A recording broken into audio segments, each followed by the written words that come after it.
Here I am on a beautiful spring day. Everything is green and there are flowers popping up all over the place.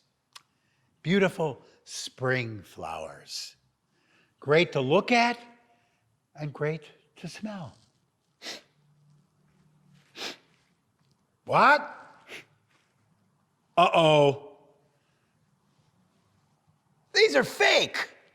These aren't real flowers.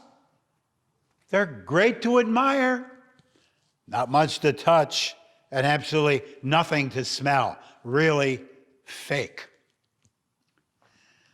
Reminds me of something else we hear a lot of in our culture today and our world. Fake news. You ever heard of fake news? Heard about fake news?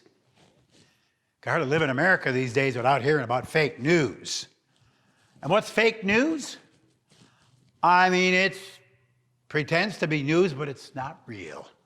It's not true. It's less than the real thing. It's not the real deal. And we have that same problem in the church. In fact, it always has been a problem in the church, probably from the very beginning. It was especially troublesome at the time of the Protestant Reformation in the 16th century. It still is, to a certain extent, a problem today in the church. Oh, we hear lots of talk about God and Jesus and the gospel. But if we really look closely, it's a fake gospel. It's not real. It's disappointing. It lets us down. There's no real good news. Well, how do we tell if it's the real deal? The true gospel and not the fake one? The Lutheran Reformers devised a simple test for that. I think they got it from the New Testament. You could find examples of it, especially in the Book of Concord, the Apology to the Augsburg Confession, the writings of Martin Luther. It's what, again, a sainted friend, teacher of mine, Ed Schrader, once coined as, again, many of his students are familiar with it. It's called the Double Dipstick Test. It's the real gospel if it passes the Double Dipstick Test. Now, if you're my age or older, you remember the days when you used to actually maybe enjoyed changing the oil in your car. I mean, today it's almost impossible to do that without going to a mechanic. Essential to that process was taking that old dipstick out from the crankcase and putting it back in and bringing it out and measuring and seeing, testing where the level of your oil was and how dirty it was. The same thing for the double dipstick test, the double dipstick test, to see if it's really the gospel or a fake one. And it's very simple. First test, it's about the content, about what you hear. Namely, does Jesus get all the credit? Is Jesus the one who's totally responsible for us getting God's love?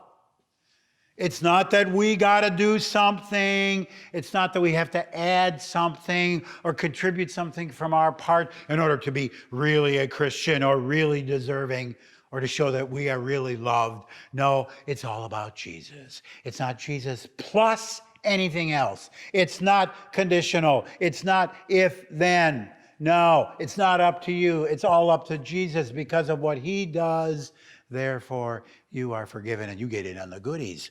Number one, the first part of the double dipstick test, does Jesus get all the credit? And secondly, the marvelous thing that happens when this is always done in the proclamation of the good news, it always comes across to the hearer as comforting, assurance, encouragement, good news, relief, freedom, consolation. But if you ever hear that there's something we got to do because Jesus didn't do enough, then suddenly everything is up for grabs. Then the good news becomes qualified. It's somehow conditional. I got to contribute my part. I got to do something. And we hear that all the day, every day, from our culture around us. Lots of good words, lots of fake gospels, but always saying, but you got to do something. And when you listen to that and try doing it, it gets very tough. tiring, very burdensome, very exhausting, very incriminating, because the law has become the gospel. The gospel has become the law. The double dipstick test is a very simple test that I have always remind members of my congregations to use when they move. In our mobile society, people are moving all the time. And so when you go to such and such area, it'd be great if you went to a Lutheran church, but go and listen. Listen to what you hear. Do you hear the gospel? Does it pass the double dipstick test? Has Jesus done it all for you? And is that a comforting and liberating news? Does he get all of the credit? And when you hear that, you can be sure it's not the fake gospel. It's not fake news. It's the real gospel. It's good news. That's really good and really new.